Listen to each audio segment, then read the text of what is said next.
Ladies and gentlemen, welcome back to the channel and another glorious video presented by FontainesRazor and his wonderful team in association with YWMBU, one of the best regiments in the game who do not back out when we get lobby sinks, unlike a regiment that sounds very, very similar in name.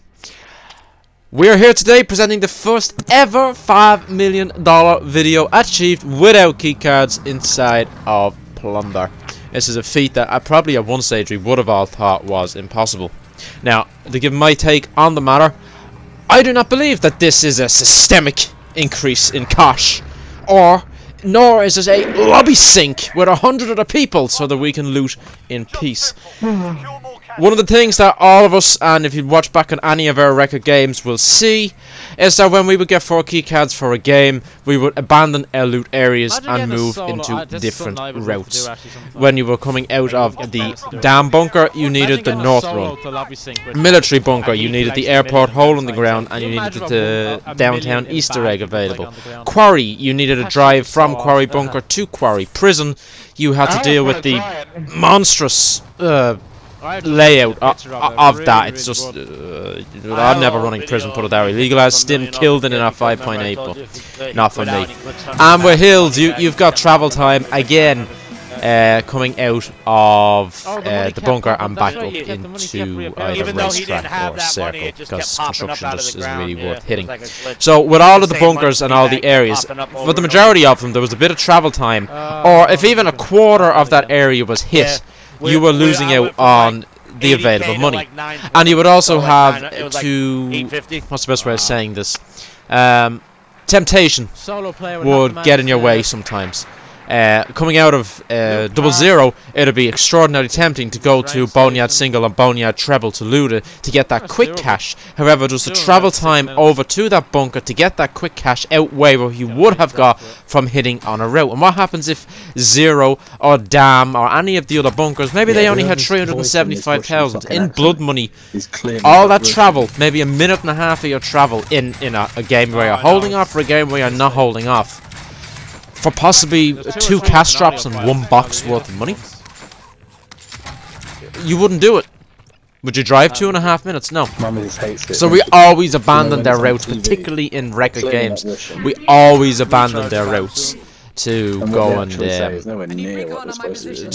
try and get these high scores, rather than just solely focusing on our routes. The only difference now, I suppose, is that yes, indeed you have stadium as an option. The two rooms in the stadium giving that extra money. I mean, had we not had that in this game, I would have gone to, you can see, hospital on the advanced UAV. It's not here. I probably would have went to hospital. And all the quarry was available. Now we end up in quarry in the end, but I just would have went straight up there because I know the layout quite well. So we moved on from looking from routes that come straight off of bunkers, and we now look for just a completely open area route. Stadium is $1 million in overtime if you get lucky. Boneyard, $1 million in overtime. It's actually probably a 1 point. I know, with a nice bounty, it actually could be a 1.2, 1.3 in overtime run. There's a lot of other things you used to factor in with record games, like trying to get part bunker in overtime, for example. That's not exactly useful because you have to weigh up your travel time over, the code you used to have to put in, doors opening, looting boxes, getting out, getting back onto a route if there was a route available. If you finish in East Bank and you have a minute 30 on the clock, you've just about enough time to go over and loot the bunker. It's a minute 30 of your time gone. There's been a lot of changes to how we play this game, and Abe Lincoln summarised it best for me when he said that this is a live action chess game. And sometimes, yeah, we can be master chess players and go against people who just, don't know how to play, some novices. And then, but when you go against another chess player, another excellent team, the competitiveness and the quick change of pace is incredible, and the game plan change is incredible. Anyway, I'm gonna let some bit of music come on here now as we wrap up this bit of talking, and thank you very much for tuning in thus far. And welcome to another first to the game with a $5 million quads, and Razor losing his helicopter once more. couldn't make it up.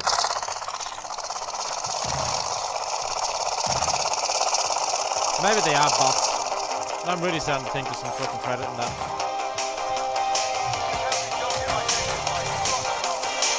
A bot wouldn't be programmed for hijack. No way. Might be bots running around trying to this is not they don't program the game like that. That is the L to the no.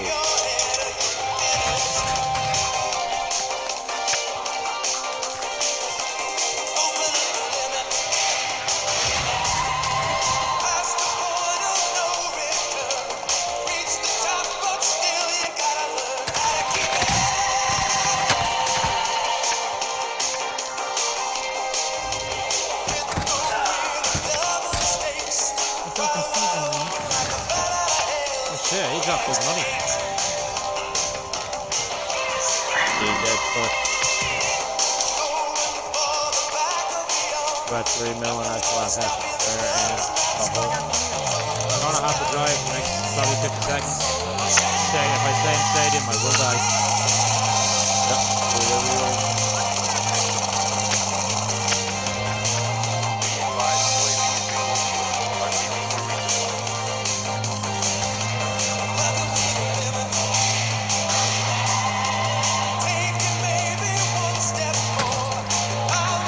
.7 in 2 minutes, doable.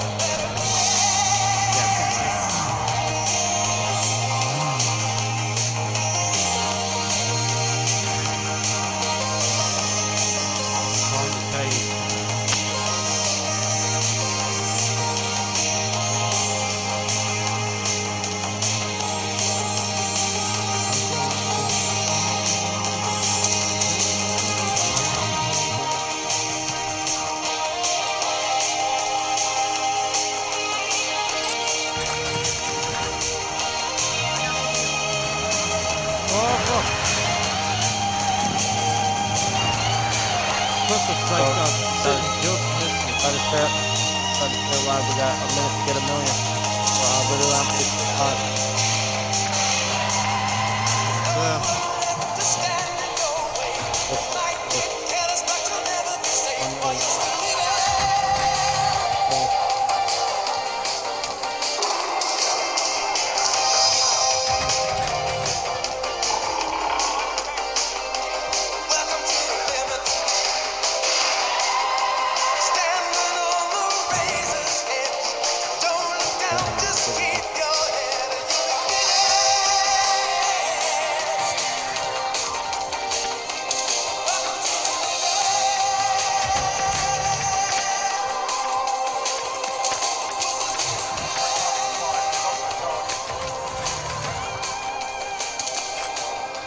Of course.